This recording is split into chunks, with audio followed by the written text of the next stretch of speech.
Selamat sore teman-teman sekalian yang sudah bergabung di Kongko Sabtu sore. Selamat datang di program ini yang diselenggarakan oleh Yayasan Negeri Rempah. Saya Dewi Kumurati Kusarjanto yang akan menemani teman-teman semua pada sore hari ini. Kongko Sabtu sore ini sebetulnya sudah beberapa kali dilakukan dan pada setiap pertemuan kami menghadirkan narasumber untuk bisa berbagi berbagai macam pengetahuan yang dikuasai oleh narasumber tersebut. Nah, sore hari ini kita mendapatkan kesempatan untuk ngobrol dengan seorang epigraf. Mungkin banyak teman-teman sekalian di sini yang sudah tahu epigraf itu apa, tetapi juga ada juga yang beberapa saya mendapatkan informasi dari admin IG kami yang menanyakan epigraf itu apa ya, epigrafi itu apa ya. Jadi banyak sekali yang ingin kami share ke teman-teman sekalian terkait dengan pangan. Jadi sore hari ini kita akan mengetengahkan bagaimana pangan itu bisa dibaca dari dokumen-dokumen sejarah. Nah, ya selama ini manusia nggak pernah lepas ya dari kegiatan makan, dan kegiatan makan itu mendominasi kegiatan manusia di segala zaman ya. Mulai dari zaman prasejarah sampai saat ini. Nah, hari ini saya kedatangan tamu istimewa Ibu Dr. Nini Susanti Tejowasono dari Fakultas Ilmu Budaya UI Universitas Indonesia, Departemen Arkeologi. Selamat sore Bu Nini. Selamat sore Mbak Rati, selamat sore Bapak Ibu sekalian. Wah, senang sekali bisa ketemu kita sore hari ini ya Bu Nini. Selama ini kan kita kalau ngobrol lewat Zoom, lewat Google Meet gitu ya. Kali ini masih melalui dunia maya. Ya, tapi tanpa mengurangi nilainya, pertemuan ini kita bisa ngobrol banyak tentang apa saja sih yang pernah dilakukan Bu Nini terkait dengan penelitiannya Bu Nini sebagai arkeolog, melihat catatan-catatan tentang pangan di prasasti. Nah, monggo Bu Nini, tanpa menunda-nunda waktu lagi, kita pengen denger nih dari Bu Nini, ceritanya bagaimana sih? Silakan Bu. Ya, terima kasih Mbak Rati. Iya, sekali lagi selamat sore Bapak Ibu sekalian dan teman-teman yang saya muliakan. Terima kasih sudah bisa bertemu di forum virtual ini, dan saya senang sekali kalau barangkali saya bisa berbagi mengenai penelitian ya mengenai jenis-jenis makanan pada masa Jawa kuno. Bagaimana jenis-jenis makanan kira-kira yang pernah ditulis di dalam prasasti-prasasti Jawa kuno. Ya, diantaranya itu sudah mulai dari abad ke-10 sampai ke 15. Nah, nanti saya tetapi mungkin apakah Mbak Ratih akan memancing saya dengan pertanyaan, apakah saya mulai dengan penjelasan dulu? Pada dasarnya bebas sih, Bebas Bu Nini. ya? Ini kan kita kongko, namanya juga kongko. Ini bukan diskusi yang kaku gitu ya, justru kita bisa dengan santai. Yang jelas kalau saya ini Bu Nini, epigrafi ki apa toh Bu? Oh gitu ya. Iya. Epigrafi itu sebetulnya satu ilmu yang mempelajari isi prasasti-prasasti. Jadi bagaimana kita merekonstruksi kehidupan masa lalu dari tulisan-tulisan yang dituliskan di dalam prasasti. Prasasti itu adalah artefak arkeologi, artefak bertulis arkeologi yang dipahatkan pada media yang keras, gitu ya. Jadi batu, logam dan sebagainya. Jadi itu prasasti. bedanya apa dengan naskah? Kalau naskah itu sama-sama dengan sama-sama tulisan, tetapi naskah itu dituliskan di media yang lunak. Misalnya lontar, kemudian deluang dan sebagainya. Dan satu yang kelebihan prasasti, yaitu prasasti itu tidak ditulis berulang-ulang, dia hanya ditulis satu kali saja, gitu ya, satu kali. Karena itu, eee, prasasti juga menjadi sumber, data sejarah yang sangat mungkin sangat bisa dipertanggungjawabkan kebenarannya, karena tidak ditulis berulang-ulang pada dasarnya, begitu ya. Nah, saya rasa supaya menghemat waktu, mungkin saya akan berikan gambaran, mengenai, prasasti-prasasti yang di Indonesia. Jadi, sepengetahuan saya Indonesia ini luar biasa. Jadi, kita sangat unggul di dalam, tradisi literasi. Itu mulai dari, Sumatera ya, Sumatera, sepanjang Sumatera sebetulnya, eee, kemudian sampai ke Jawa, Bali ya, Sunda juga ada dan nantinya kalau sudah berupa naskah itu hampir di, seluruh, eee, Indonesia ini, sudah membiasakan diri untuk menuliskan, mencatatkan pengalaman-pengalaman mereka. Nah, ini dalam masa memperingati Hari Pangan, Dunia ini, ya sekali-sekali kita coba melihat seperti apa sih, konsumsi, masyarakat, Jawa kuno pada kira-kira abad ke-10 sampai ke-15. Nah, eee, untuk bicara mengenai, jenis-jenis makanan karena begini, di prasasti-prasasti di tempat-tempat yang lain, itu tidak ada yang, belum pernah ditemukan satu satu, prasasti yang membicarakan, jenis makanan, terus cara cara membuatnya, itu memang, belum pernah kita jumpai, tapi sangat mungkin nanti akan dijumpai juga. Nah, tetapi prasasti dari Jawa kuno, dari masa Jawa kuno itu sudah mencatatkan jenis-jenis makanan dan nanti kita lihat bahwa itu sangat, rinci ya, sangat, banyak jenisnya. Nah, saya akan maju lagi. Jadi lebih dari 80% prasasti Jawa kuno yang ditemukan di Jawa yang berbahasa Jawa kuno dan beraksara Jawa kuno itu, mengenai, maklumat dan pelaksanaan penetapan suatu daerah menjadi sima. Sima itu apa sih gitu ya? Sima itu apa sih? Sima itu adalah satu, daerah yang statusnya diubah menjadi, daerah swatantra atau otonomi karena satu tujuan tertentu. Nah, tujuannya itu apa gitu ya? Tujuannya adalah misalnya, rakyat, di wilayah yang akan dijadikan sima ini, dia harus memelihara bangunan suci yang berada di wilayah tersebut gitu ya. Jadi dia harus, memelihara bangunan suci di situ. Atau bahwa rakyat di desa tersebut harus mengurusi sarana umum, yaitu misalnya sarana penyeberangan. Jadi biasanya, eee, sarana penyeberangan, biasanya dikenakan pajak oleh raja, tapi dengan nanti kita lihat bahwa kalau daerah itu menjadi otonom, maka, biaya ini akan dikelola oleh, daerah yang dijadikan sima itu tadi, gitu. Jadi, barangkali bayangannya ini adalah satu daerah otonom yang sangat awal di bumi Nusantara ini, gitu ya.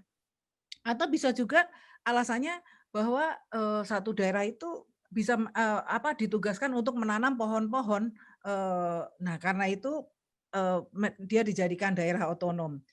Nah, ada alasan lain, jadi alasan itu bisa macam-macam, jadi ada satu alasan lain yaitu bahwa rakyat di satu desa yang akan dijadikan sima itu, dia telah berjasa kepada raja. Misalnya pada waktu raja lari perang dengan pasukannya, bersama dengan pasukannya, dia di dia di beri penginapan ya, diterima oleh desa itu, diberi penginapan atau, dia dijaga dengan pagar betis, oleh desa itu ya. Jadi raja begitu merasa hutang budi kepada satu daerah, karena itu daerah itu dijadikan daerah otonomi gitu ya, yaitu yang dinamakan sima. Nah, ini juga, selain selain satu desa itu menikmati otonomi, tapi kadang-kadang, raja juga merasa bisa utang budi dengan seseorang atau satu keluarga. Karena misalnya kalau di satu prasasti Raja Airlangga itu, Raja Airlangga sangat berhutang budi dengan seorang penguasa, karena dia terus berdoa kepada Durga supaya raja menang perang. Nah, ketika raja menang perang, nah raja memberikan, status otonomi kepada wilayah si penguasa itu ya. Tapi dia harus, tetap menjaga bangunan suci itu gitu ya. Jadi itu kira-kira gambaran apa itu Sima. Nah, upacara saya maju lagi, upacara penetapan Sima itu upacara yang besar ya, yang makan banyak biaya. Karena apa? Karena status otonomi itu jelas merubah status tanah yang biasa menjadi Sima.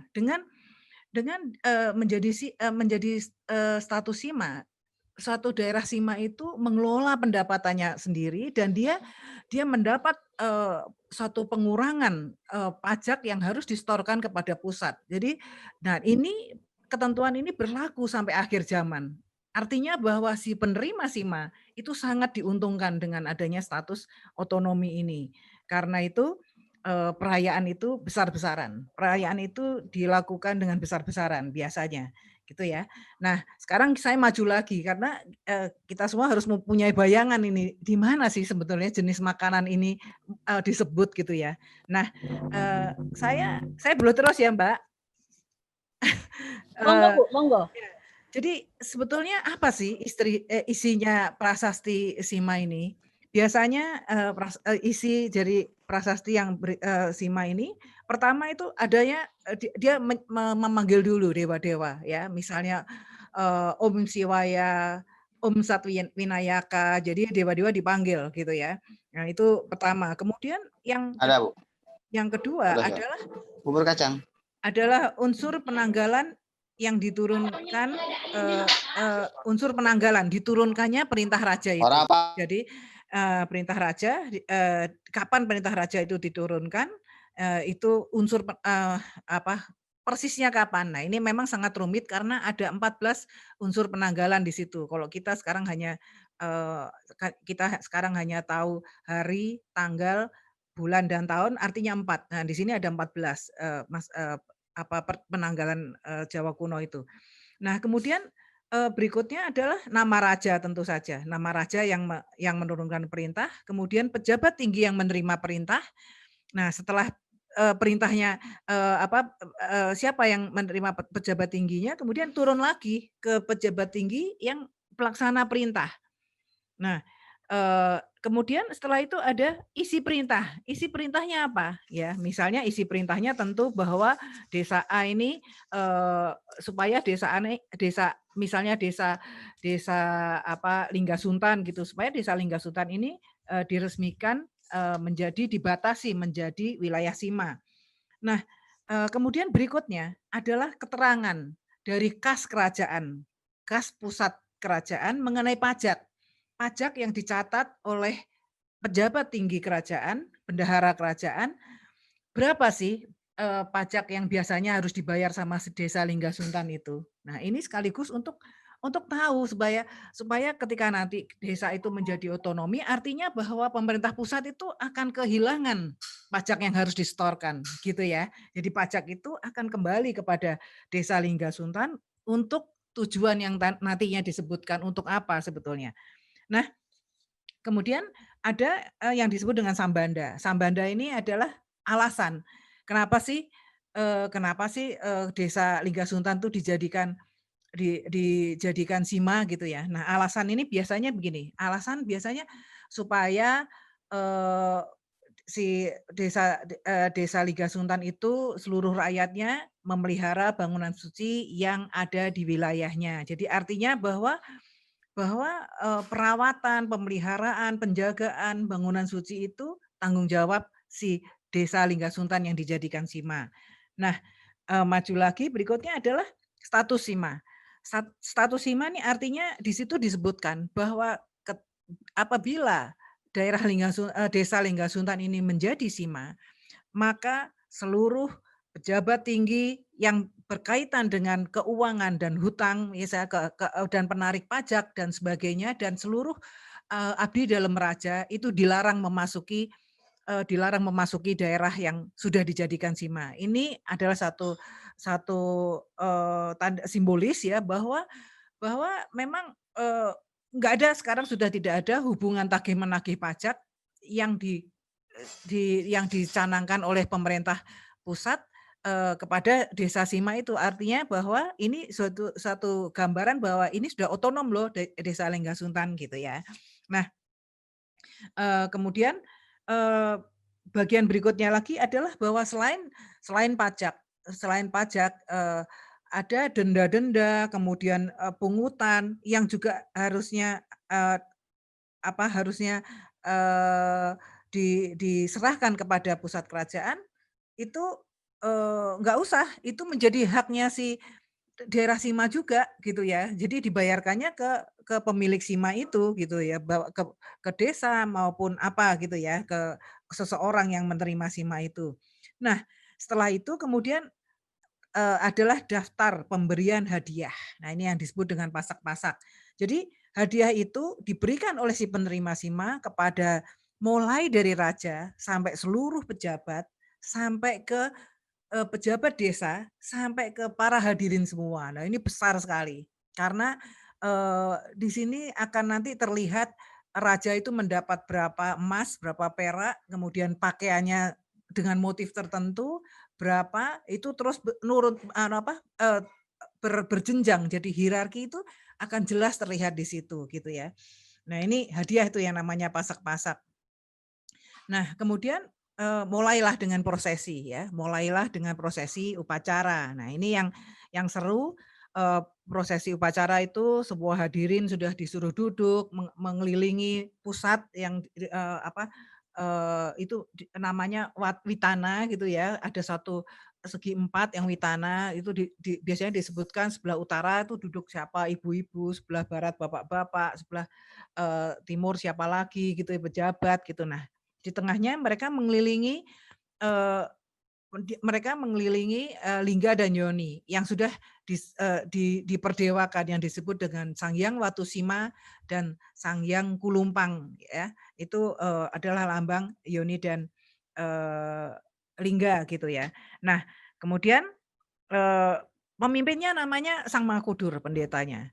Nah, ketika upacaranya dimulai maka mereka semua menghormat. Nah, kemudian berikutnya si Sang Mahakudur ini mengucapkan sumpah ya, merupakan satu sumpah mantra sambil pertama dia memotong leher ayam. Dia bilang barang siapa yang tidak taat pada ketentuan menyalahi ketentuan status sima ini, dia akan nasibnya akan seperti leher ayam ini, lehernya diputusin.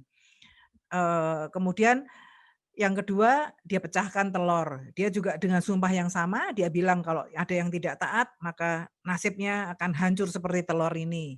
Yang ketiga, dia akan menaburkan abu, ya. Barang siapa yang tidak taat, dia akan hancur seperti abu yang beterbangan ini, gitu ya. Nah, itu Sang Makudur sambil mengancam itu, dia melakukan prosesi itu. Nah, setelah pengucapan ancaman tadi, masih ada lagi. Sang Makudur memanggil para dewa ya, mulai dari dewa Trimurti, dipanggil lagi semuanya sampai makhluk setengah dewa, sampai yang genderuwo ya, sampai apsari dan sebagainya dipanggil semua. Itu satu yang panjang sekali Pak pemanggilannya. Disebutkan bahwa semuanya saksikanlah upacara ini, saksikanlah janji ini gitu ya, supaya yang nantinya yang tidak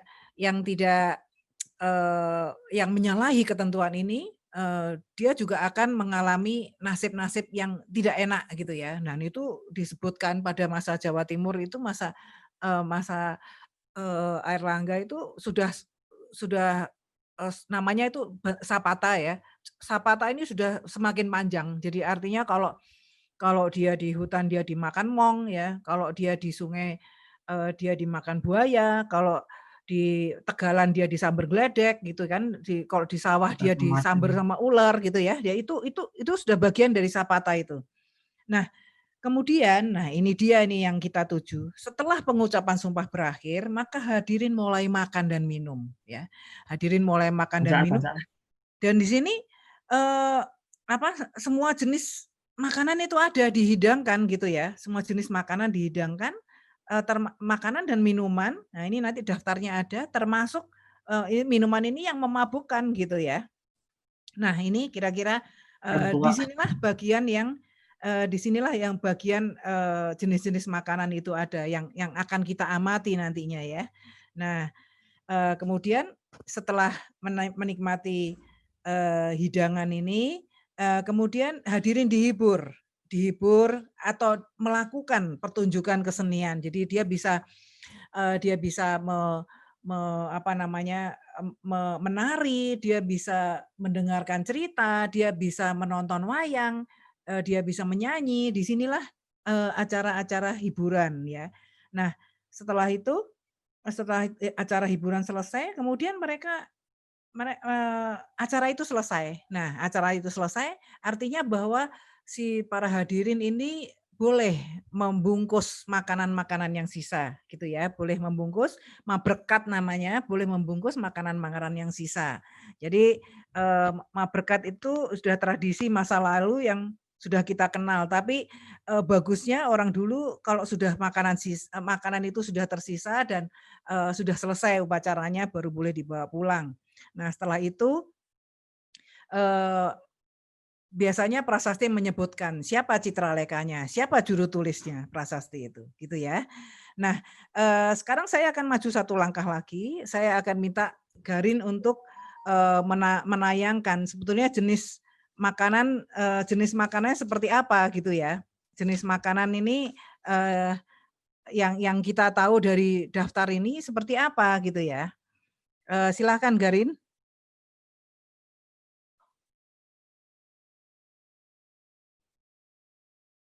Nah, ini nanti ini satu daftar yang dibuat oleh Garin dan Diah. Garin dan Diah adalah mahasiswa arkeologi semester 7 yang hari Jumat kemarin mempresentasikan penelitian riset kecilnya mengenai Raja Mangsa. Nah, kita tahu nanti bahwa tadi yang makanan-makanan yang disajikan pada waktu upacara Sima itu adalah makanan yang biasa dikonsumsi oleh rakyat biasa ya, yang biasa dikonsumsi oleh rakyat biasa. Tetapi nanti kita lihat bahwa ada jenis makanan yang lain lagi. Jenis makanan yang hanya diperuntukkan oleh raja dan keluarganya, yang tidak untuk dimakan oleh rakyat biasa. Nah, itu ada nanti akan saya jelaskan ada di bagian lain karena begini. Pertama-tama ketika masa Airlangga itu selain Airlangga memberikan status otonomi, dia biasanya memberikan bonus lagi kepada seseorang atau sekeluarga untuk menikmati hak-hak istimewa, yaitu hak yang hanya boleh dinikmati oleh keluarga raja. Nah, termasuk di dalam hak istimewa itu adalah memakan makanan yang hanya boleh dimakan oleh keluarga raja. Nah, nanti kita akan lihat tayangan berikutnya ini. Nah, saya akan mulai dengan makanan rakyat barangkali. Silakan Garin. Nah, ini tadi ini PPT yang dibuat oleh Garin ya. Jadi apa sih sebetulnya makanan yang ada di dalam isi prasasti? Nah, ini saya mulainya dari Balitung ya, pada masa abad ke-10. Ada makanan dengan caranya memasak. ya. Cara memasaknya bisa adalah dendeng. Nah, dendeng itu adalah yang dikeringkan ya. Dendeng itu bisa tawar, bisa asin. Kemudian ada makanan yang dibakar dengan arang, jadi grill ya. Jadi itu yang disebut dengan sapakaraning, harang-harang. Semua yang dibakar dengan segala masakan yang dibakar dengan arang. Nah, kemudian ada hewan-hewan yang dimakan. Hewan-hewan yang dimakan pada waktu upacara sima itu. Itu ada ayam, bebek, angsa, kerbau. Kerbau itu disebut hadangan juga, tapi bisa kebo. Kemudian ada eee, kambing ya, wedhus, kemudian babi, wek, kemudian ada werai itu kera. Eee, next, eee, Karin. Nah, kemudian ada hewan air. Nah, ini ada hewan air tawar dan ada eee, air laut tentu saja ya. Tetapi kita dari referensi memang tidak bisa dijumpai, tidak bisa dijelaskan ini binatang apa kira-kira. Dan ini ada apa namanya ketika disebutkan jenis ikan. Nah, ini ikan apa itu kita tidak bisa merujuk kepada yang saat ini gitu ya, karena sangat namanya barangkali tidak sudah beda, kecuali seperti ketam, hayuyu, udang itu tuh masih sama, urang gitu tuh kita masih tahu gitu ya. Nah, eee, bagaimana kita perkirakan bahwa bagaimana kita bisa memperkirakan bahwa eee, itu hewan air gitu ya? Karena di dalam konteks dalam prasasti, konteksnya tuh ikan semuanya gitu ya. Jadi, oh kira-kira ini pasti ikan ini gitu ya. Nah, ini ada bianjan, bilunglung itu kalau N-nya N-nya ada ekornya bacanya eng, bilunglung, kemudian kakap, ada perang. Nah, ini kalau di sini saya tidak tahu, tapi di bahasa Melayu ada ikan parang, ada layar-layar, barangkali ini layur, ada dengkakap, ini sudah dendeng yang dengan proses ya, makanan olahan, kemudian ada hala-hala, hala-hala itu nama ikan. Kemudian ada kepiting, nah ada yuyu. Jadi saya juga ingat waktu masih kecil saya sering makan yuyu ini, sejenis kepiting tapi yang kecil sekali. Kemudian udang, ya udang ini hurang ya, kemudian cumi, nus itu masih ada di Jawa sekarang. Kemudian ada ikan kawan, eee, mungkin itu ikan kawang ya, ada wagalan itu ikan sungai, ada tangiri itu barangkali tenggiri, ada kura-kura, ada kadiwas. Nah, ini di bahasa Melayu juga ada bawal yang jenis kadiwas, itu, Garin sudah memperlihatkan ada ikan bawal yang dari air tawar yang agak hitam kulitnya. Berikutnya, next Garin. Nah, kemudian apa aja ada sayur. Nah, ini ternyata sayur itu ada sayur batang pisang namanya haryas ya. Eee, ya yang saya tahu batang pisang ini di Bali masih enak banget ya, ada sayurnya. Kemudian ada rujak, ada sunda. Nah, sunda ini tidak tahu apa, kira-kira apakah dia akar-akaran atau seperti apa. Nah, kemudian rumpah-rumpah ini juga mungkin, kalau dari linguistik barangkali bisa nyambung di rempah-rempah. Nah, tetis ini juga tidak tahu, tapi tetis, selalu, diikuti oleh dudutan. Ya barangkali ini sesuatu yang apa, diuleni, dibejek-bejek gitu ya, atau apakah itu petis, nah ini saya belum tahu. Nah, kemudian ada, eee, kuluban kita sudah tahu semuanya, sangat mungkin bahwa ini adalah, apa namanya, urap ya. Nah, kemudian yang tidak tahu adalah yang unidentified itu bisa kenas. Kenas ini apa ya? Ahli ada yang bilang bahwa itu adalah rusa kecil atau sejenis ikan. Nah, ini yang membingungkan. Kemudian ada kaluang. Kaluang eee, ini bisa kelelawar, bisa musang. Nah, kalau, ada di satu prasasti yang disebut, eee, kalua, dia tanpa eng, tanpa bunyi eng. Nah, kalau tanpa bunyi eng, sangat mungkin dia kelelawar. Kalau dia, apa, kalau dia, pakai eng, kaluang, sangat mungkin dia musang. Nah, saya juga mendapat informasi bahwa kedua-duanya itu kayaknya termasuk enak itu dagingnya. Nah, kemudian ada minuman. Minuman minuman juga, apa, ada beberapa yang memabukkan ya, ada kilang. Kilang itu semacam arak yang dibuat dengan gula aren, kemudian kinca. Nah, kinca ini, saya tidak bisa memperkirakan apakah ini cinca, bisa disebut kinca dan bisa cinca. Nah, cinca ini apakah cincau? Jadi artinya barangkali cincau bukan dari Cina tapi malah dari Jawa gitu ya. Abad ke-10 sudah ada cinca. Kemudian ada madya. Madya ini minuman keras. Ini berdasarkan perbandingan dengan India. Kemudian mastawa. Mastawa juga sepertinya minuman keras, ya minuman yang disuling. Sidu juga minuman manis yang beralkohol.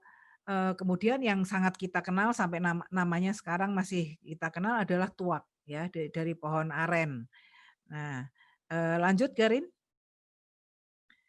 Nah, ini kira-kira ini saya maju lagi. Kalau tadi dari abad 10 awal, ini kira-kira dari abad 10 akhir yaitu pada pemerintahan Raja Sindok. Raja Sindok juga menyebutkan dengan rinci isi prasastinya mengenai makanannya apa sih. Jadi masih berkelanjutan dari masa Balitung dan sesudahnya. Ada dendeng yang diasin, ada dendeng tawar, ada skul paripurna. Nasi tumpeng itu sering sekali disebutkan skul paripurna. Saya menganggap bahwa itu tuh nasi tumpeng. Jadi nasi tumpeng itu nasi dengan berbagai lauknya sudah komplit gitu ya. Nah, berikutnya Garin.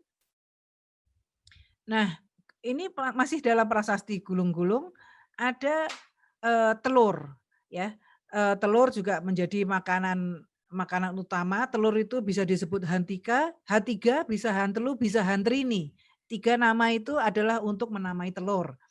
Kemudian ada hewan air. Nah, kenapa saya sebutkan lagi karena saya ingin supaya Bapak Ibu juga mengingat dan sekaligus apa ya yang baru di prasasti yang berikutnya gitu ya.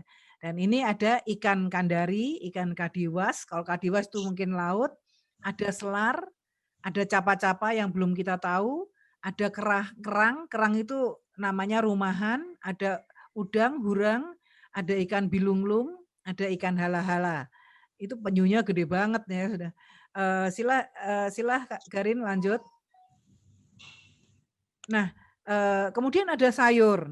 Nah, tadi sayur itu ada kacang, kemudian sayur rebung. Nah, di sini sudah mulai dikenal rebung.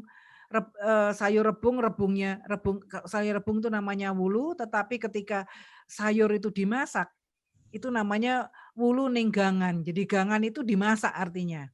Kemudian tetis itu apakah petis? Tadi itu sudah ya. Nah, kemudian yang kelompoknya kulup-kuluban itu ada 3. Itu namanya gangan, telu, saranak. Itu ada yang diolah dengan 3 macam, yaitu ada alap-alap, itu barangkali lalap, irah-irah, saya tidak tahu. Nah, kuluban, apa beda lalap dengan kuluban? Kalau kuluban kan direbus, kalau lalap kan mentahan itu ya kalau sekarang gitu ya. Nah, kemudian minuman yang disebutkan yaitu cinca dan tuak. Nah, ini memang minuman favorit pada waktu itu sepertinya. Tetapi ada juga yang kita belum yang para ahli belum tahu apa sih sebenarnya. Ada inari, ada misaka, ada sisir, ada taki dan kasian. Ini belum tahu apakah dia sejenis ikan atau apa gitu ya. Atau sayur tapi kalau sebetulnya kalau melihat posisinya sepertinya dia ada di barisan ikan ini. Barangkali ikan-ikan itu sudah tidak bisa kita kenali lagi masa sekarang. Silahkan. Nah, kemudian kita masih pada tahun yang sama, ada satu prasasti yang lengkap juga gitu ya. Yaitu prasasti Lingga Suntan. Ini masih pada masa pemerintahan Sindok. Ini ada yang model baru nih. Jadi nasinya kalau biasanya masih skul paripurna, ini nasi ditanak dalam dandang, tapi disiram sama sayuran gitu ya. Nah, ini saya nggak tahu sayurannya lodeh atau apa. Kemudian ada kue-kue, ambil-ambil. Ada makanan yang digoreng tanpa minyak. Jadi sepertinya saya juga pernah gitu melihat bahwa ada tuh makanan telur digoreng dengan apa dengan daun pisang gitu ya, tanpa minyak gitu ya. Kemudian ada tadi kemudian sayurannya bisa sayur batang pisang, kemudian ada kuluban biasa, tetis juga. Nah, tadi hewan daratnya itu yang masih saya pertanyakan, tadi ada yang para ahli ada yang bilang kenas, rusa kecil. Nah, kemudian ada hewannya juga ikan kakap, ikan tawan, layar-layar, dan jenis-jenis ikan yang lain yang tidak diketahui juga kasihan itu. Nah, kemudian ada sindu,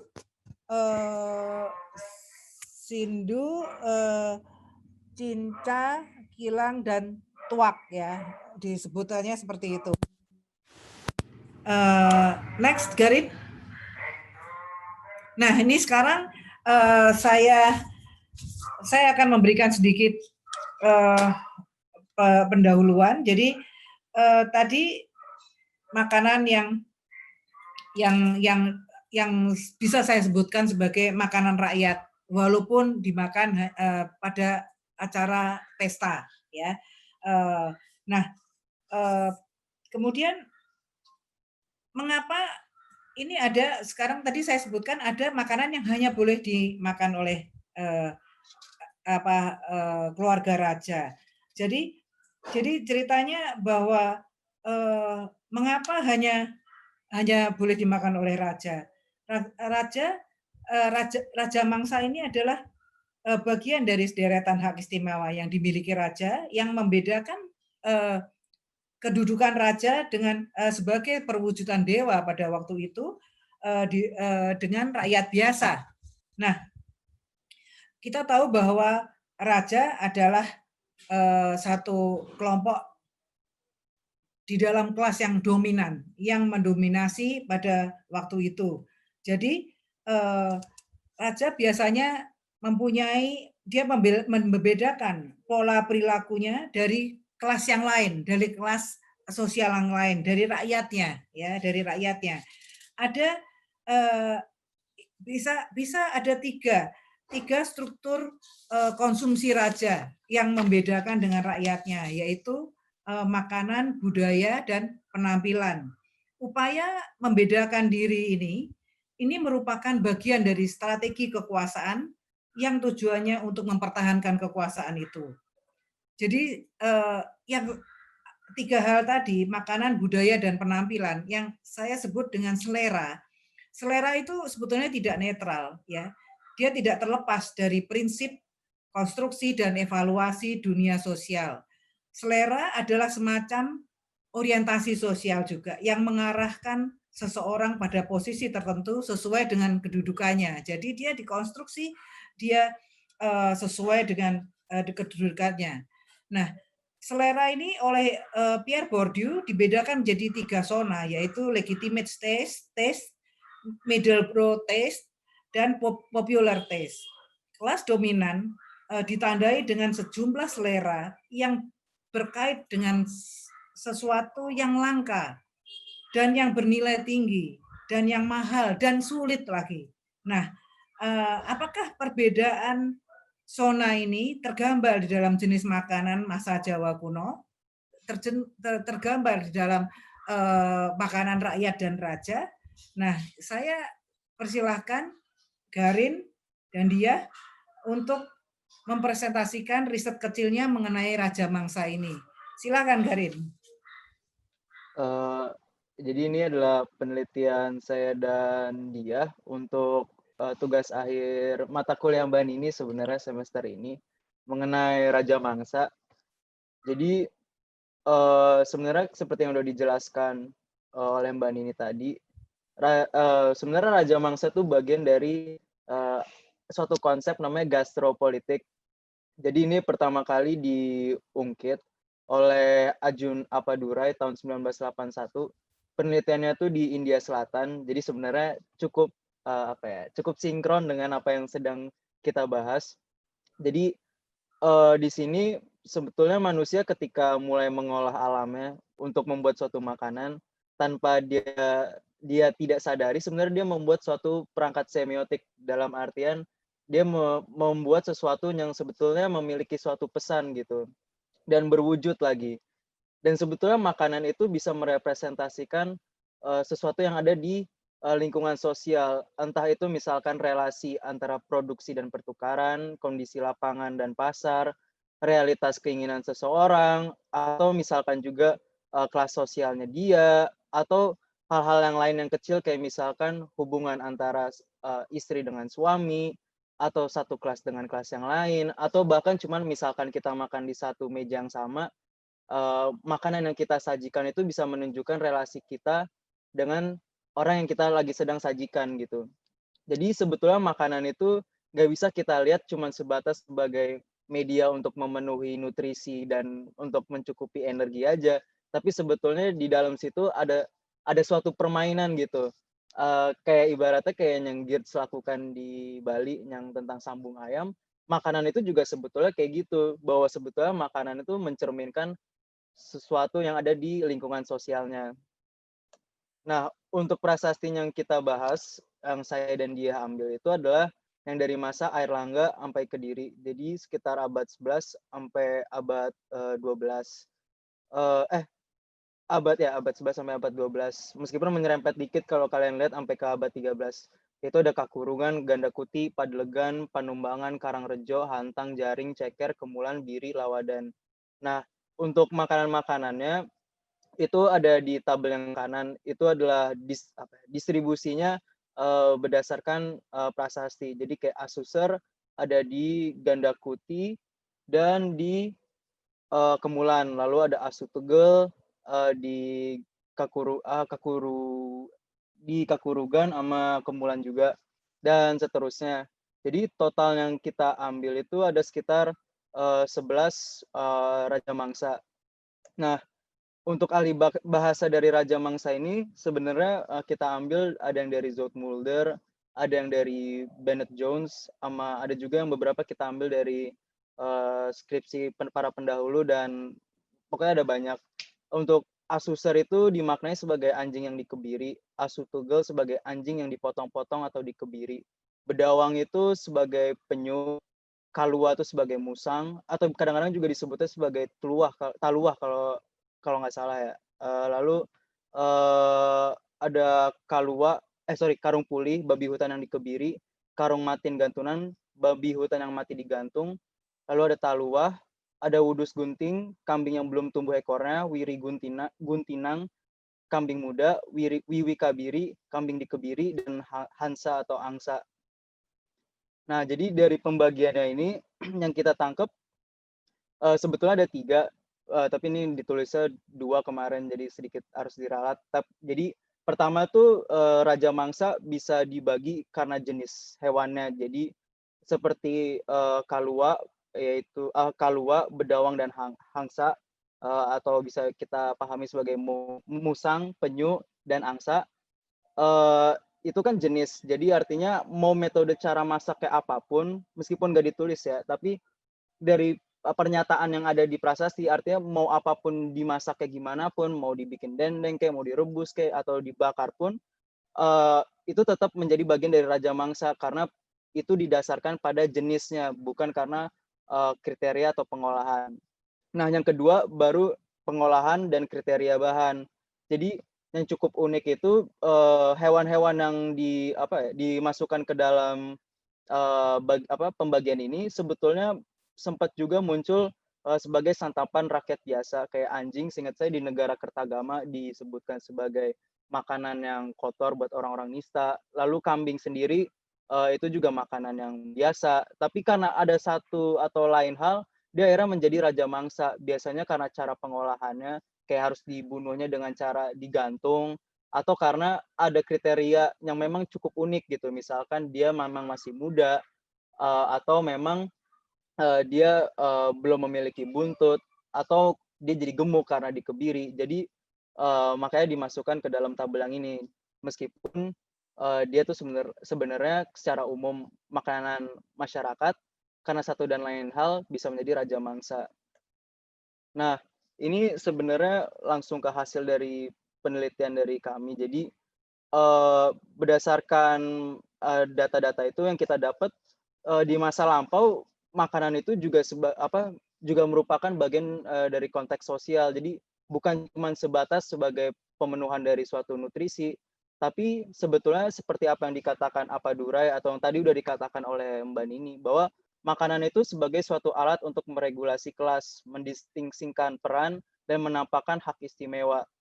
Sehingga makanan udah lagi nggak sesuai dengan hakikatnya yang cuma sebatas untuk pemenuhan kebutuhan biologis, tapi ada tujuan sosial tertentu. Nah, jadi kan dijelasin ya alat untuk meregulasi kelas atau mendistingsikan peran.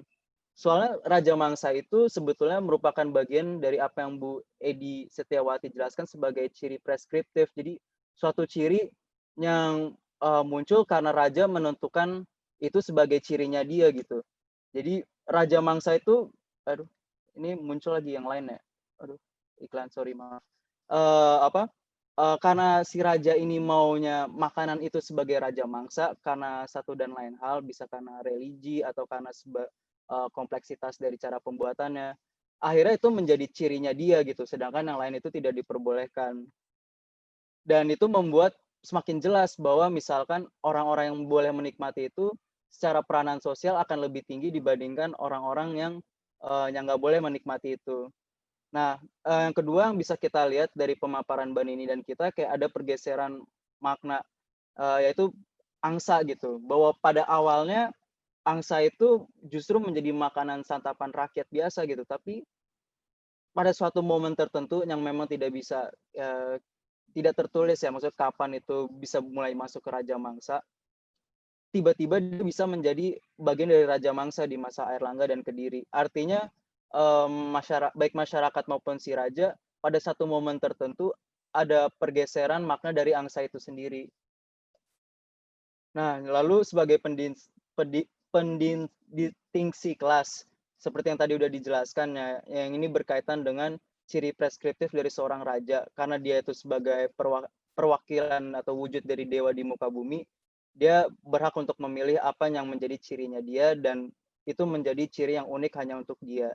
Nah, justru karena itu, ketika ada seseorang mendapatkan hak itu, si Waranugraha ini, si orang yang mendapatkan anugerah dari si raja ini mendapatkan hak Raja Mangsa dan hak-hak yang lainnya itu, justru di sini ada suatu pesan bahwa kan orang-orang diberikan anugerah ini sebetulnya pada dahulunya atau ada latar belakangnya kenapa dia diberikan anugerah, karena dia memang berperan sekali misalkan dalam kerajaan itu. Entah karena misalkan desanya itu berhasil panen terus sehingga memberikan keuntungan ekonomi, atau misalkan karena pernah berperan dalam suatu peperangan atau pernah menyelamatkan raja, akhirnya dia diberikan anugerah. Dan harapan dari si raja yang kami lihat, kami berdua, saya dan dia lihat itu adalah ketika diberikan hak ini, itu berkaitan dengan kemitraan, bahwa dia mengakui bahwa si orang yang mendapatkan anugerah ini karena mendapatkan ciri preskriptif yang seharusnya hanya unik untuk si raja dan bahkan dipilih sendiri oleh raja sebagai cirinya dia sendiri. Artinya apa si Waranugraha ini dilihat sebagai mitra yang sejajar, bukan sebagai atasan dan bawahan, tapi memang dia mengakui kedudukannya dia yang sangat berpengaruh dan berperan banget dalam si raja, sehingga dianggap sebagai sahabat lah, kasar kerabat gitu. Dan yang terakhir yang kami lihat adalah di sini dengan diberikannya hak Raja Mangsa dan sekian banyak hak-hak lainnya seperti membuat seingat saya semacam pilar di depan rumah dan hal-hal lainnya itu, ini merupakan menjadi tolak awal dari perubahan status seseorang. Bahkan lebih lanjut lagi, nggak cuma status, tapi segenap perilakunya juga diharapkan untuk berubah, karena mungkin yang kami lihat adalah ketika si raja ini menganggap dia itu sebagai seseorang yang sejajar dengan dia juga mengharapkan bahwa dengan diberikan anugerah dan lain-lainnya itu, si yang diberi anugerah ini juga sama bisa menyaingi secara ide, gagasan, dan perilakunya itu selayak seorang raja gitu. Dalam arti maksudnya memang mencerminkan, kelas atas gitu, makanya diberikan hak-hak itu. Nah, untuk kesimpulannya yang kami tangkap itu, berdasarkan adanya pertama ada 3 kategori ya, yaitu berdasarkan jenis, lalu berdasarkan kriteria bahan, dan berkaitan dengan cara buat. Nah, lalu, sebagai sebuah hak, pemberian hak ini tuh tidak sebatas pada pengakuan seorang raja terhadap kerja rakyatnya gitu, tapi juga ada konteksnya gitu. Memiliki suatu makna dan suatu fungsi sosial, di mana sebetulnya kalau misalkan baca di Ajun Appadurai lebih spesifik ke identitas dan jarak sosial. Dengan diberikannya Raja Mangsa ini juga Waranugraha, diakui bahwa secara jarak sosial dia memiliki relasi yang setara, dan secara status sosial dia udah dianggap setara juga. Jadi kedekatan udah deket banget dan setara, dan mencerminkan bahwa ketika Waranugraha ini diberikan Raja Mangsa dan seluruh hak yang ada di dalam Prasasti Sima ini, diharapkan bahwa ide dan gagasan dan perilakunya si orang yang diberikan anugerah ini memang sudah bisa sama dengan si raja. Sebetulnya juga ada yang kesimpulan lain yang bisa kita dapat dari hari ini. Kalau kita lihat sendiri, Raja Mangsa ini pada umumnya memang hewan darat kan. Kalau misalkan kita bandingkan dengan masyarakat umum, konsumsinya tuh justru lebih ke arah makhluk-makhluk air kalau misalkan teman-teman lihat gitu. Dan mungkin itu berkaitan juga karena secara pengolahan, maksudnya dari pemeliharaan dan pengolahan, memang kan hewan-hewan air terasa lebih mudah untuk dipelihara dan diolah dibandingkan hewan-hewan darat gitu. Jadi sekian, itu saja yang bisa saya sampaikan mewakili saya dan dia. Terima kasih. Ya, sekian saya serahkan ke Mbak Ratih lagi ya. Iya, wah, menarik sekali. Terima kasih Bu Nini, Mas Garin, dan Mbak Diah. Saya dengarnya cukup ini ya, ketenggengan kalau ini. Oh, ternyata catatan-catatan itu lengkap sekali sudah ada di dalam prasasti, dan di sini makanan itu juga simbol relasi kuasa namanya, dan itu lebih kental nampaknya ya, bukan sekedar pemenuhan nutrisi atau kebutuhan untuk makan sehari-hari. Jadi menarik sekali gitu, dan apalagi tadi juga disampaikan teknik-teknik pengolahan yang juga asu tugel itu tuh ini kok menarik sekali gitu. Lalu spesifik juga kambing yang belum tumbuh buntutnya, kok banyak sekali aturan-aturannya gitu. Jadi memang apa yang tadi disampaikan bahwa itu semua dikonstruksi, ya tentu ini sangat terkait dengan memang relasi kuasa yang ingin dibentuk ya. Oke, saya ingin mempersilahkan teman-teman di sini yang mau bertanya. Tadi saya baca di chat ada pertanyaan yang dari dari Pak Heri Santoso. Apa ada kemungkinan kalau cinca itu dibaca cincau? Di Indonesia terdapat berbagai jenis tumbuhan penghasil cincau yang telah lama dimanfaatkan oleh orang Jawa. Gitu. Monggo, mungkin ada catatannya, Ya. Bu Nini? Sudah saya jawab ke Mas Heri tadi.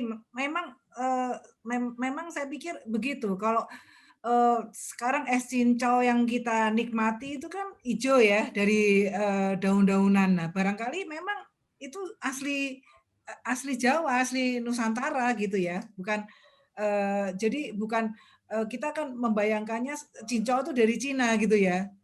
Barangkali memang dari Jawa karena abad ke-10 pun sudah ada gitu. Nah, itu barangkali ini. Nah, belum ada yang menelaah lebih jauh lagi. Nah, juga temennya cincau kan disebut juga ada tua. Nah, tua itu kan udah kita banget gitu ya. Yang dari yang legen maupun yang dari pohon aren itu kan juga sangat Nusantara ya, sangat kita kenal gitu. Tidak minuman asli kita gitu. Jadi kalau yang dari India tuh barangkali yang wastawa tadi yang yang dia harus melalui satu penghilangan atau dia beralkohol. Nah itu barangkali tapi sepertinya juga akan diproduksi di sini gitu. Maksudnya nggak mungkin import gitu kan, sepertinya enggak ya. Cuma namanya menyiratkan bahwa itu dari India begitu. Ya. Ya. Ya. Matur nuwun Bu Nini. Ya, Ini juga ada yang sudah raise hand, Pak Teguh FR, monggo. Kalau mau open mic, silahkan Pak Teguh. Terima kasih atas waktunya. Saya Teguh dari Tuban. Anggota Bu Nini juga di PAI. Yeah. Oke, gini. Dari beberapa prasasti yang disebut dalam penelitian dalam Raja Mangsa tadi, ada nggak tahu semua prasasti ada menjelaskan Raja Mangsa atau enggak ya. Cuma yang saya ketahui ada prasasti Kambang Putih. Yeah. Prasasti Kambang Putih itu juga menjelaskan Raja Mangsa. Dan beberapa yang disebut di prasasti Kambang Putih itu ada yang belum tercatat di hasil penelitian dari mahasiswa Bu Nini tadi. Seperti Luwirnya Kura, Baning, juga Hayam Watwal, Pinolang, Dinimpa. Itu juga ada di prasasti Kambang Putih. Barangkali itu bisa menambah kajian dari penelitian tersebut. Oke, demikian, terima kasih. Ya, terima kasih Mas Teguh. Ya, terima kasih Mas Teguh ya. Kita tahu bahwa Kambang Putih itu dari Raja Garasakan ya. Jadi masih semangat dengan hak-hak istimewa raja memang. Ya, terima kasih informasinya.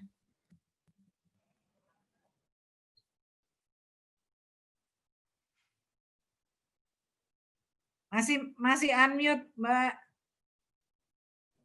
Maaf. Ya, saya lanjutkan. Ini saya lihat di sini sudah ada Prof. Eko Baroto. Monggo Prof. Pak Eko ini dari PMEI nih Pak. Persatuan Masyarakat Etnobotani Indonesia. Monggo Prof. Eko, ada yang mau disampaikan? Baik, terima kasih. Mohon maaf ini saya juga mengikutinya terlambat karena saya baru nyampe dari Jakarta. Mohon maaf saja. Ya. Sebenarnya tadi sangat menarik sekali apa yang sudah diutarakan terutama oleh Ibu Nini ya. Tadi disebut banyak sekali berbagai macam sayuran, kemudian makanan-makanan. Tentu kalau berbicara makanan tentu basisnya adalah tumbuhan atau tanaman begitu. Nah, kemudian kalau kita mencoba melihat dari perspektif tahun dari prasasti itu diinikan, maka kami tertarik untuk bisa menelusur lebih jauh, barangkali kalau bisa dilengkapi dengan lebih jelas lagi. Seperti tadi dikatakan ada rebung, kemudian ada kacang. Kacang yang mana? Kita berbicaranya kalau saya mendengarkan tadi selalu dengan local name begitu. Apakah mungkin bisa ditemukan lebih jelas begitu? Ketika di situ disebutkan sebagai kacang yang mana? Supaya kami bisa barangkali dari sisi kami bisa menelusur lebih lanjut tentang kacang, misalnya kacang itu kacang panjang gitu. Kemudian atau kacang hijau misalnya. Lebih jelas lagi, lebih spesifik sehingga kami bisa menelusur scientific name dari jenis tanaman yang dimanfaatkan itu. Sehingga kami bisa melihat kembali pada abad-abad itu dengan adanya disebut sebagai misalnya kacang panjang, kacang tanah, itu bahwa kacang panjang, kacang hijau, kacang tanah dan lain sebagainya itu itu kan bukan asli dari negeri kita. Itu adalah jenis-jenis introduksi. Sehingga kapan dia masuknya, itu bisa membantu lebih jelas apakah waktu itu sudah ada konektivitas budaya atau seperti apa. Nah, ini barangkali kalau ada kelengkapan yang lebih spesifik begitu, akan lebih memudahkan kami untuk menelusur kira-kira bahwa spesies itu sudah masuk di Nusantara sebagai tanaman introduksi begitu. Itu satu. Kemudian seperti tadi juga disebutkan ada Mas siapa namanya tadi? Mas Garin. Mas Garin tadi saya menarik sekali di situ ada kambing, ada apa namanya? Ada wiwi, ada wedus. Wedus ya. Ya. Nah, ini kira-kira ada dua kata yang mengekspresikan satu kesamaan gitu. Apakah ini juga saya kira menarik, kambing, apa bedanya kambing yang disebut wiwi dan kambing yang disebut apa namanya wedus tadi. Saya kira ini juga menarik. Kemudian apakah ada gambar-gambar yang bisa menolong, misalnya kami ingin mencoba membantu untuk, bukan membantu, artinya mencoba mengelaborasi untuk meneruskan penelitian-penelitian ini lebih detail lagi, begitu. Ada pahatan-pahatan yang melukiskan misalnya apakah benar yang disebut tuak tadi itu seperti Ibu katakan, apakah dari aren? Apakah dari siwalan, apakah dari kelapa. Jadi niranya itu diambil dari itu. Sehingga kita bisa memperkirakan, karena kalau di Jawa, terutama Jawa Timur itu, sebaran siwalan itu, Borasius itu memang banyak sekali didapatkan di sana dari sejak dulu, memang habitat alaminya bisa ditemukan di sana. Saya kira itu beberapa yang mungkin bisa ini. Terima kasih, Ibu. Ya, terima kasih Prof. Eko. Waduh, saya merasa sangat bersemangat dengan pertanyaan-pertanyaan nih, Prof. Jadi begini, kita tuh sebetulnya kita ini belum mempunyai kamus Jawa kuno yang berasal dari kata-kata dalam prasasti. Karena yang ada sekarang itu berasal dari naskah, ya. Nah, kemudian tadi mengenai tanaman introduksi ini, memang jujur saja ini juga masih di antara beberapa penjelasan di dalam naskah dan prasasti. Ini kita belum tahu yang persis gitu yang mana, karena begini, Prof. Karena naskah itu ditulis bisa disadur berulang-ulang. Jadi sampai misalnya naskah disebutkan misalnya Arjuna Wiwaha itu ditulis pada digubah pada masa Airlangga itu abad ke-11. Tapi yang sampai kepada kita dia sudah mengalami saduran-saduran yang kemudian yang sampai sama pada kita tuh kita nggak tahu nih dari sudah sampai abad keberapa. Nah, di situ kita memang agak kehilangan apa kontak. Kehilangan jejak begitu ya. Iya gitu. Jadi nah satu-satunya memang yang bisa membantu adalah relief. Tapi relief kan begitu ya, Prof. Relief itu kan sangat gimana ya, kita melihatnya dia bilang kelapa, ya mungkin betul kelapa. Mungkin siwalan, dan ini memang satu yang masih jadi tantangan untuk kita, tetapi sangat menarik untuk kita pelajari supaya kita bisa meneliti secara bersama gitu, jelas gitu ya, Prof. Nah, tetapi kami mempunyai bukti bahwa begini, sejak awal abad Masehi itu kalau sekarang ini kita bicara masalah Jawa kuno, masyarakat Jawa kuno. Kita mempunyai bukti bahwa sejak abad pertama Masehi itu orang Jawa sudah ke Cina. Ya, jadi artinya sudah di berita Cina sudah menyebutkan itu. Jadi artinya bahwa kontak interaksi dengan asing dengan bangsa asing itu sudah dimulai sejak awal abad Masehi. Nah, ini sekarang tinggal kita merunutnya seperti apa. Jadi misalnya jagung dan sebagainya itu kan tanaman baru ya, Prof. Tapi saya yakin bahwa singkong, bambu, kemudian apa namanya, enau, ya itu sudah dicatat di dalam prasasti Talang Tuwo pada abad ke-7 Masehi dari Sriwijaya. Artinya tanaman itu sudah ada satu kebun yang berisi mengenai tanaman-tanaman itu. Jadi itu bagus sekali, artinya itu bisa kita bisa saling. Iya, betul, Prof. Jadi singkong kayu yang buahnya dimakan kayak gitu, itu kan itu singkong jelas gitu ya, Prof ya. Nah, kemudian kapan mengenai satu jenis kambing atau wiwi gitu ya. Nah, ini juga semau-maunya. Maksudnya gini, Prof. Saya ketemu ada prasasti yang menuliskan celeng, tetapi tadi Garin juga menayangkan bahwa ada karung mating gantungan, karung pulih. Nah, karung itu juga celeng ternyata. Karena beda, kalau babi itu uwek. Babi itu selalu disebut uwek. Jadi celeng dengan babi, tapi celeng disebut juga. Jadi artinya suka-suka gitu, mau apa, mau menyebut apa. Jadi bisa wiwi, bisa wedhus gitu ya. Dan kalau jenisnya ya jujur aja saya nggak tahu apakah ada Ottawa, kambing Ottawa, saya tidak tahu apakah domba gitu ya, Prof. Itu saya tidak bisa meraba gitu. Yang jelas kambing gitu ya, wedhus gitu yang udah. Justru itu mungkin ini bisa berkolaborasi begitu.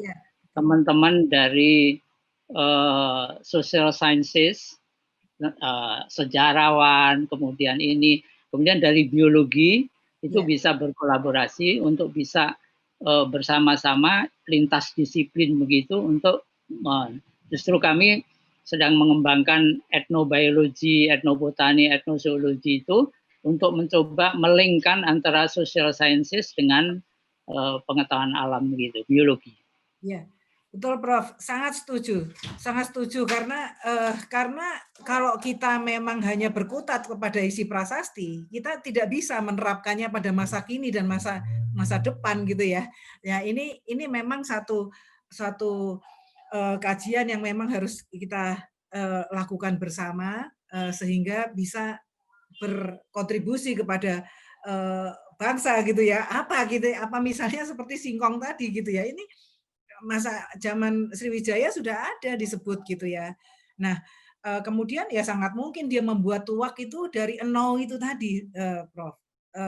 Nah, tapi kan kita punya kelapa juga. Jadi sangat mungkin kalau saya lebih berpikir kalau di pesisir dia banyak kelapa, ya mungkin dia dari air kelapa. Tapi ketika dia, tapi yang jelas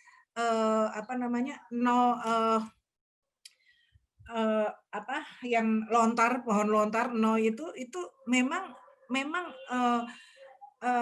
sangat pada masa lalu itu memang sangat berguna karena itulah media tulis pertama. Jadi prasasti yang pertama ada satu prasasti di zaman Jayabaya.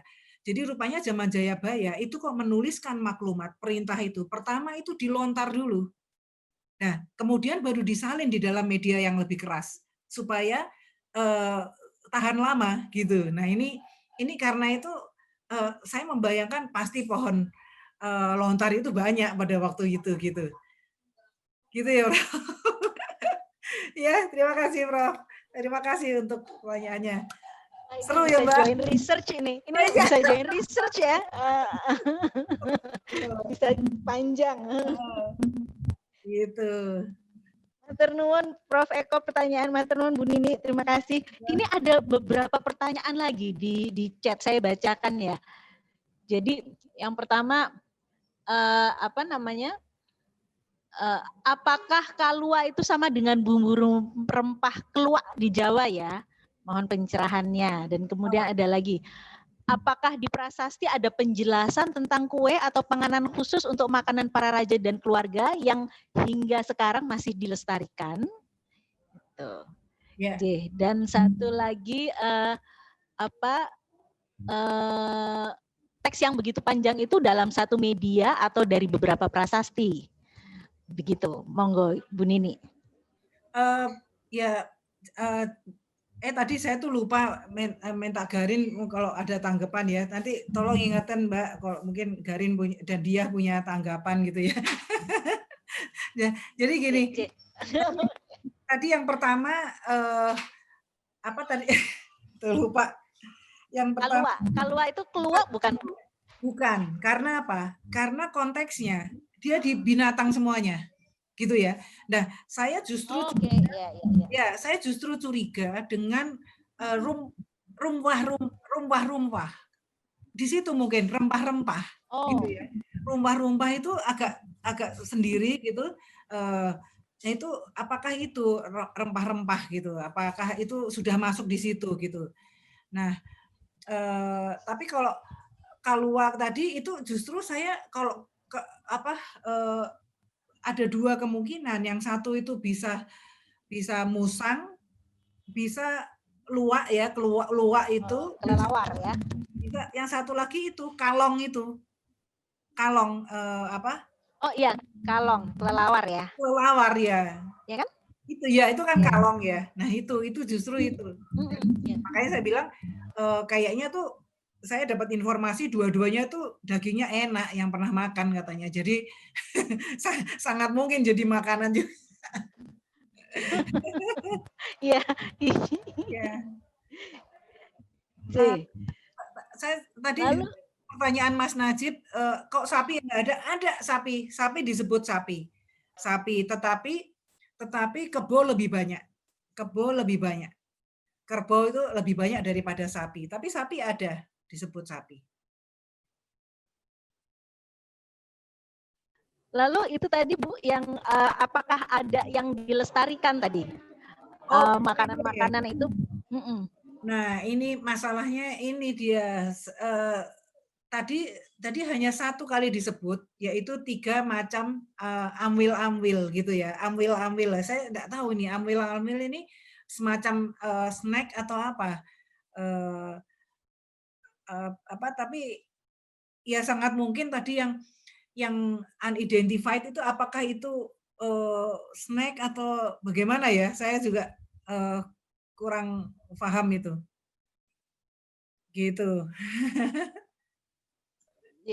Ada lagi pertanyaan? Mungkin dari teman-teman ada yang mau open mic, monggo silahkan.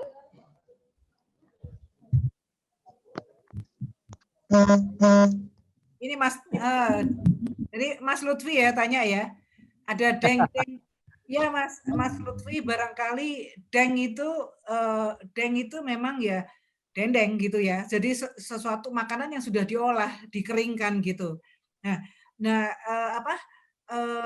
menariknya itu ada disebutkan ada yang deng itu artinya dia dikeringkan dan ada yang dibakar gitu.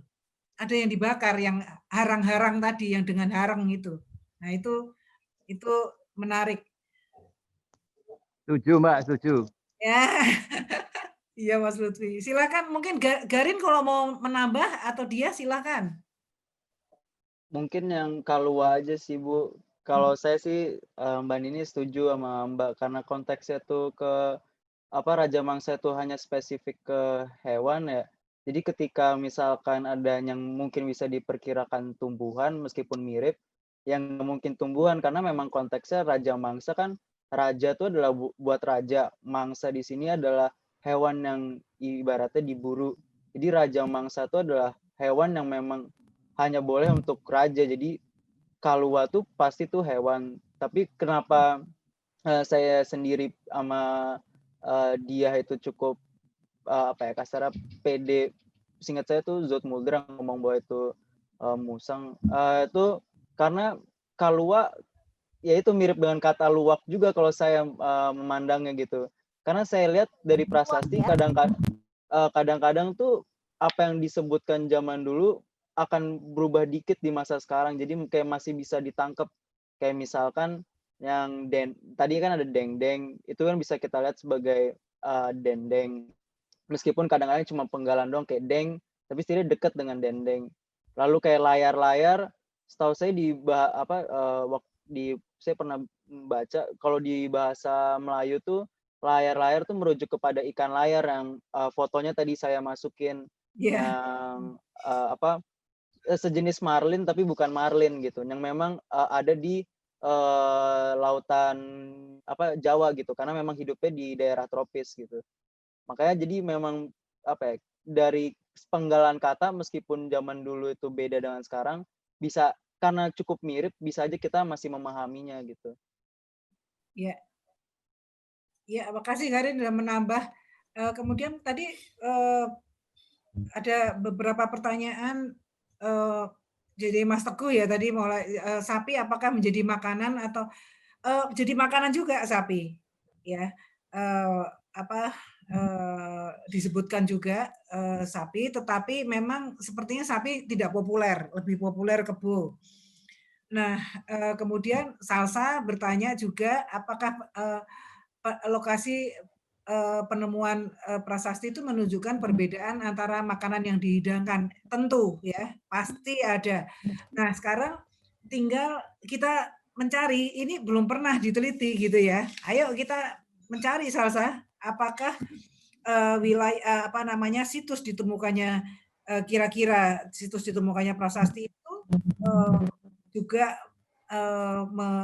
menggambarkan makanan-makanannya. Misalnya nih di pegunungan yang banyak dengnya gitu ya, deng apa. Jadi misalnya ikan-ikan itu dibuat dendeng itu sangat mungkin gitu ya, karena jauh dari laut gitu ya misalnya. Belum pernah diteliti. Kemudian dari Lucy, ada berapa jenis proses pengawetan bahan makanan yang ada di prasasti. Jadi setahu saya deng itu maksudnya pengawetan ini apakah tapi saya rasa kalau kuluban enggak ya. Kuluban itu kan di rebusan ya. Jadi barangkali ya ini deng itu kemudian yang dibakar itu tentu lebih awet ya. Itu saya rasa itu makanan yang diawetkan. Deng itu bisa saya rasa bisa untuk ikan maupun tadi bisa untuk ikan maupun daging gitu ya. Nah ini kemudian Isa ya. Apakah kita bisa? Ya, ini ada dari Pak Isa. Mas Isa ini.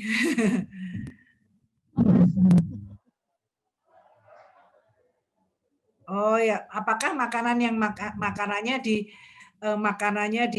makanan orang biasa kemudian menjadi makanan raja gitu. Nah, tadi sebetulnya ada itu di Garin bahwa jenis binatangnya bisa sama, tetapi ketika pengolahannya ribet ya, pengolahannya tadi perawatannya ribet. Jadi misalnya seperti celeng atau celeng saja. Itu ya saya baru ingat kalau celeng itu disebutnya di pesta disebut celeng saja, tetapi ketika di mana menjadi raja mangsa dia disebut karung pulih, karung mati gantungan. Nah, itu adalah proses artinya bahwa yang di kebiri itu kan pakai proses bagaimana dia dari kecil dia mulai dikebiri atau dia yang asu tugel yang dia yang belum keluar ekornya itu kan dipilih muda gitu ya, sate kambing muda gitu kan. Nah itu kan satu proses pemeliharaannya, kemudian proses memasaknya itu juga bisa menjadi tadi peringkat yang menjadi sebab dia menjadi konsumen raja. Jadi binatang bisa sama, tetapi ketika proses pemeliharaannya, proses masaknya berbeda, dia punya seleranya dianggap selera yang kelas atas gitu. Gitu ya. Ini ada yang bertanya juga Bu Nini. Emang kalau di Kebiri itu apa berbeda ya rasanya? Loh, gini, kalau sepertinya yang saya sudah pernah tanya-tanya, kalau di Kebiri itu otomatis dia gendut, ya dia berlemak gitu ya, dia berlemak dan pasti jelas menjadi konsumsi yang fatnya tinggi, jadi kayak seperti kalau sekarang ini loh steak wagyu gitu loh, itu kan mahal banget kan harganya. Nah itu jadi otomatis yang makan hanya kalangan atas nih kalau sepotong harganya ratusan ribu gitu. Nah ini barangkali itu raja mangsa gitu. Itu yang satu gastropolitik yang membedakan status itu gitu. Itu barangkali seperti itu. Tadi Mas Garin juga berkomentar lebih ini ya, lebih tidak bau gitu ya Mas Garin ya. Jadi kalau saya pernah dengar katanya khusus untuk babi, kalau misalkan di Kebiri dia tuh akan lebih gemuk kan, seperti kata Mbak Nini. Tapi dia juga katanya dagingnya akan tidak sebau selangu daging yang biasa gitu. Jadi memang mungkin secara kualitas artinya kan akan lebih baik dibandingkan daging yang lain karena lebih berlemak dan tidak sebau itu. Tetapi apa yang menjadikan itu sebagai simbol orang atas karena proses selain kualitasnya bagus, tapi proses yang harus dilalui memang panjang kan, berarti perlu keahlian buat mengebiri itu kan nggak bisa sembarangan. Lalu juga itu harus dilakukan dari kecil. Jadi waktunya untuk dilakukan dan tenaga yang diperlukan memang lebih besar. Mungkin bisa ditelusur teknologi Kebiri itu sendiri berasal dari mana? Nah, itu apakah kita harus nanya sama Prof nih. Teknologi Kebiri itu asalnya dari mana? Apakah asli dari raja-raja Jawa atau memang itu seperti kenapa raja-raja itu misalnya itu untuk konsumsi raja khusus yang di Kebiri itu, maka ada nggak introduksi teknologi yang dibawa ketika raja-raja itu berkomunikasi dengan dari luar gitu. Mungkin kalau misalnya ketika orang-orang Barat masuk atau mungkin kebudayaan waktu dari India masuk ke Nusantara dan sebagainya, ada tukar-menukar pengetahuan tentang bagaimana domestikasi hewan menjadi binatang menjadi hewan. Kemudian dalam proses selanjutnya ada nggak teknologi Kebiri itu masuk di dalam, atau memang teknologi Kebiri itu memang asli dari Nusantara gitu? Oh iya. Ada nggak? Ya, nah ini belum ada Prof. Mohon maaf, nanti ini mungkin barangkali Garin akan meneliti nih karena dia mau meneliti Raja Mangsa nih. Jadi itu kami belum pernah. Tetapi saya melihat Prof, itu kan tadi ada namanya karung mati ing gantungan ya. Jadi begini, itu satu proses yang barangkali masih ada di dalam masyarakat kita. Itu kalau satu memasak yang sebetulnya sadis sih, yang binatang matinya karena dipukuli tidak dibunuh. Nah, itu katanya tanpa mengeluarkan darah, itu katanya manis gitu katanya loh Prof. Ini saya tidak tahu. Jadi saya belum paham, tapi tradisi ini, jadi saya membayangkan karung mati ing gantungan itu mungkin seperti itu gitu, seperti proses itu gitu. Bagaimana Prof kira-kira? Itu kan artinya sudah ada dari abad ke-10. Dan kemudian satu lagi bahwa sejak abad ke-11, sejak pemerintahan Airlangga itu sudah ada masyarakat Asia Tenggara dan Asia Selatan yang tinggal di dalam kerajaan, yang rupanya saudagar-saudagar yang tinggal di dalam wilayah Mataram kuno, wilayah kerajaan Airlangga, karena ada catatan bahwa mereka dikenai pajak untuk tetap tinggal di wilayah ini. Jadi artinya suatu hubungan internasional itu sudah sangat terbuka pada waktu itu gitu. Itu Prof. Ya, saya kira memang kadangkala kita tidak bisa kemudian dalam satu kata itu, tetapi kontekstual di dalam pembacaan sebuah naskah itu seperti apa. Nah, sama ketika saya membantu Badan POM untuk menelusur bahasanya ramuan obat-obat Jawa zaman dahulu yang milik raja-raja yang dikembangkan oleh di dalam lingkungan keraton dan sebagainya, itu memang tidak bisa hanya sepotong-sepotong, tapi kontekstualnya seperti apa. Dalam konteks, sehingga ketika kita menentukan apakah tadi karung dan sebagainya, konteksnya di dalam cerita itu seperti apa, sehingga kita bisa mengarahkan lebih mungkin mengerucut kepada kepada satu jenis atau kelompok binatang tertentu begitu. Karena memang kalau kita melihat kenapa orang di Jawa dulu itu dagingnya suka kerbau, karena memang kerbau itu pada zaman manusia purba pun sudah ditemukan di Sangiran itu. Kerbau itu sudah ditemukan, sehingga kerbau boleh dikatakan itu memang sudah ada dari sejak zaman dulu kala. Maka tidak memilih sapi karena memang dari dulu kerbau memang asli mungkin ditemukan di Nusantara ini. Nah, bukti-bukti itulah kemudian kita coba kaitkan dengan kenapa dia senang dengan kerbau, tidak memilih daging sapi dan sebagainya. Sehingga konteksnya nanti kita bisa belajar tidak hanya ini dari sisi antropologi, dari sisi paleontologi, itu bisa saling mendukung untuk itu. Fosil-fosil melalui fosil. Saya kira itu memang kontekstual dari cerita itu memang perlu juga gitu. Ya, terima kasih Prof. Terima kasih untuk pencerahannya.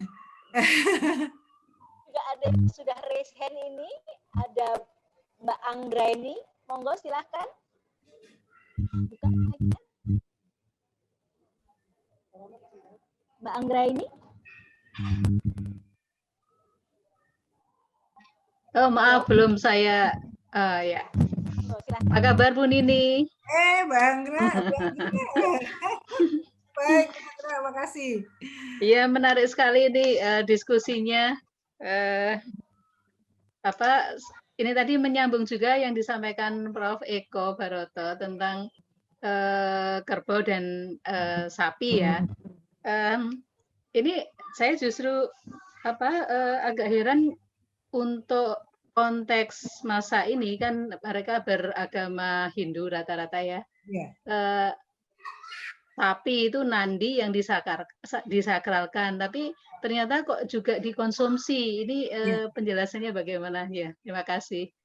Ya, terima kasih Mbak Anggra. Iya, memang, memang ada ya. Tapi memang tadi saya bilang bahwa kerbau itu lebih populer. Ya, kerbau itu lebih, bahkan nama orang pun, nama diri pun lebih banyak yang pakai kebo daripada nggak ada yang pakai sapi.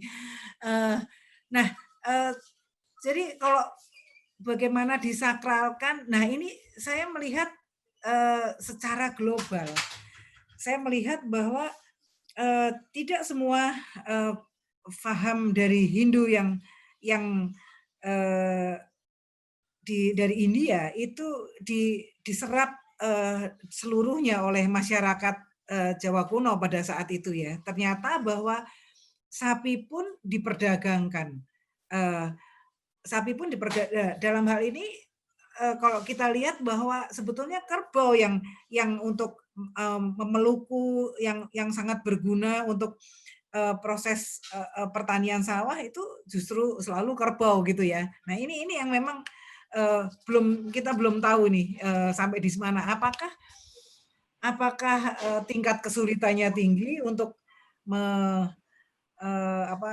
memelihara gitu atau bagaimana? Saya juga kurang ini. Barangkali ada teman-teman mungkin saya curiga kok bukan sapi ya, tapi banteng, saudaranya sapi gitu. Oh. Bisa jadi saya nggak ini, karena banteng kita punya spesies yang liar yang ada ditemukan di Jawa, seperti yang ada di kalau Jawa Timur di Baluran atau di mana itu kan spesies banteng liar juga gitu. Nah itu masih satu keluarga besar dari sapi itu sendiri. Nah apakah itu gitu?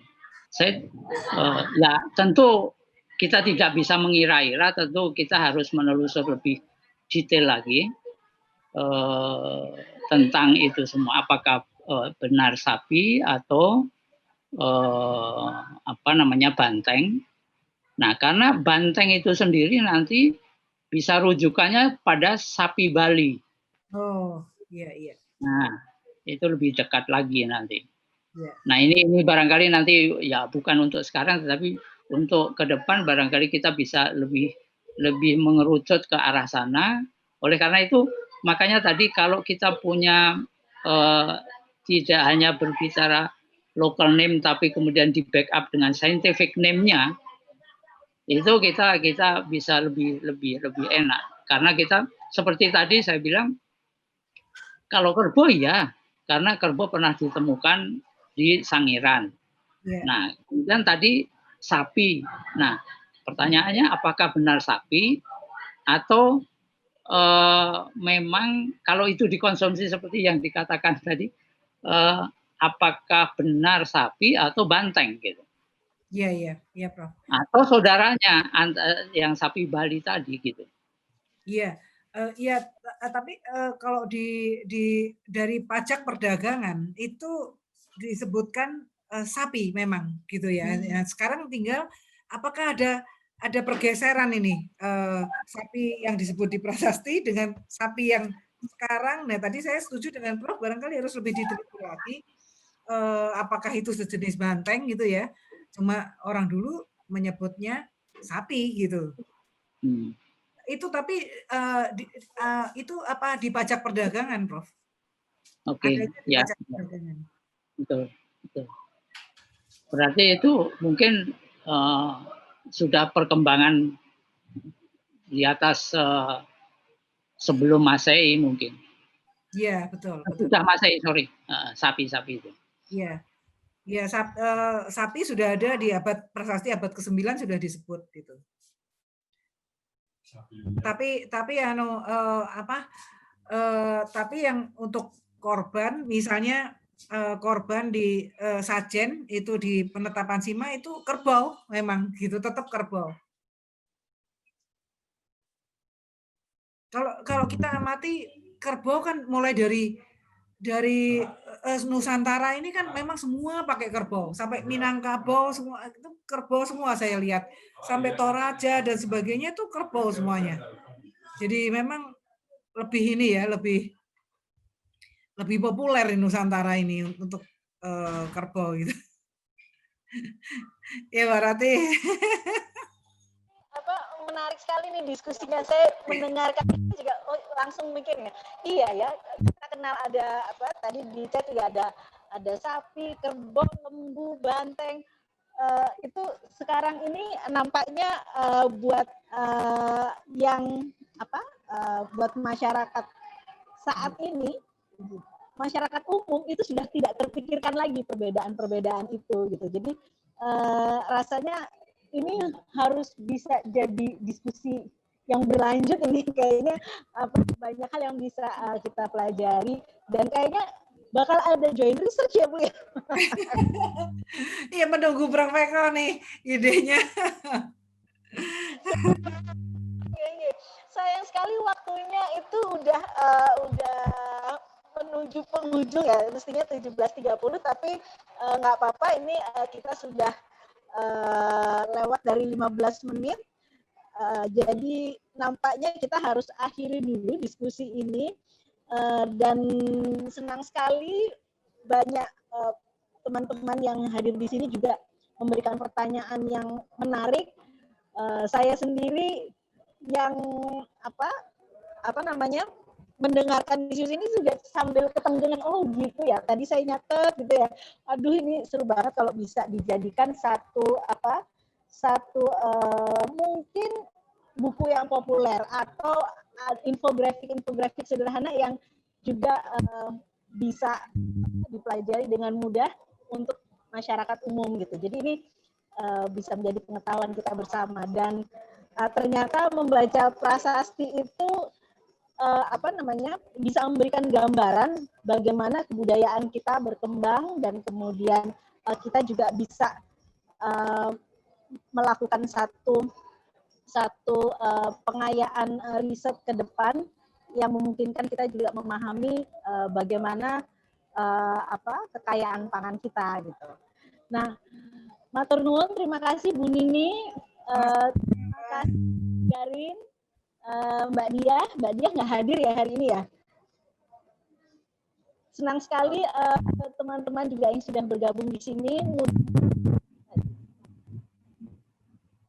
Prof. Eko, matur nuwun sudah ikut bergabung dan menaikkan diskusi kita sore ini. Saya mohon diri. Foto bersama dulu. Oh, Mas Najib, wah ini senior saya ini.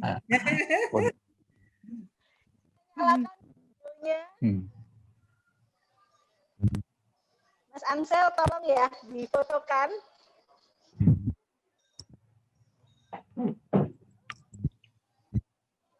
Halo. Bukan lu. Nah. Mas Ansel, udah ada?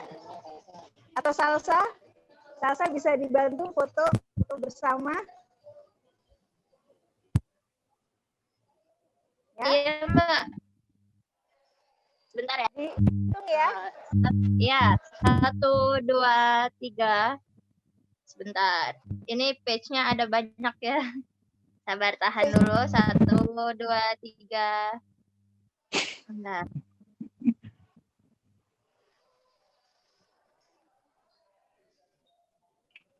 Bentar. Wah, ada chat masuk sebentar. Oke. Iya. Sudah. Makasih. Makasih semuanya. Makasih Bu Anggra, Mas Najib, Prof. Eko, makasih banyak. Aduh, jadi saya juga semakin semangat ya. Semangat. Iya. Bu Nini, terima kasih. Sama-sama. Makasih Mbak Nini. Ya. Sayang. Nah, makasih. Makasih Mbak Nini. Terima kasih ya. Terima kasih. Terima kasih, Prof. Mantap. Terima kasih juga Mbak Rati. Terima kasih sama-sama. Ditunggu kajiannya tentang air mangga, Prof. Waduh.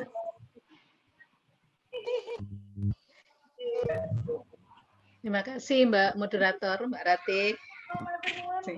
Matur nuwun, matur nuwun. Terima kasih wawasannya.